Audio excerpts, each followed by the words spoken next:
কেমন আছেন আপনারা? দেখতেই পাচ্ছেন আমি নতুন একটা ভিডিও নিয়ে চলে এসেছি। আর আমি কোথায় বলতে পারেন, এখন আমি রয়েছি ট্রেনিং সেন্টারে, দেখতেই পাচ্ছেন। আর আমি এটা দেখাচ্ছি আমার যে কাশ্মীরের সেই ভিডিও।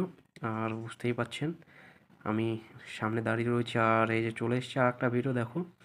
এটা আমাদের যে ফুটবল খেলা হচ্ছিল, ফুটবল খেলায় আমাদের যে টিম রয়েছিল ইউনিটের থেকে, সেই ইউনিটের টিমটা জিতে গেছে। দেখতে পাচ্ছ বর্দি পরে চলে এসেছি আজকে রান ফর ইউনিটি। তাই আমাদের ইউনিট দৌড়ানোর জন্য একটা প্রতিযোগিতা আয়োজন করা হয়েছিল 10 কিলোমিটার। তাতে দেখো রান ফর ইউনিটদের সবাই দৌড়াচ্ছে।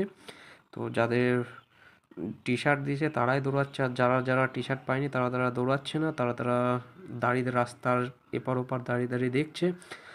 আর খুব ভালো লাগছে রান ফর ইউনিটিতে সবাই 10 কিলোমিটার দৌড়াচ্ছে, তাতে সবাই যোগদান করেছে, সেটা তো খুব ভালো লাগছে। আর দেখতেই পাচ্ছ ক্যাম্পাসটা ট্রেনিং সেন্টার বলে খুব বড় এরিয়া, তাই এত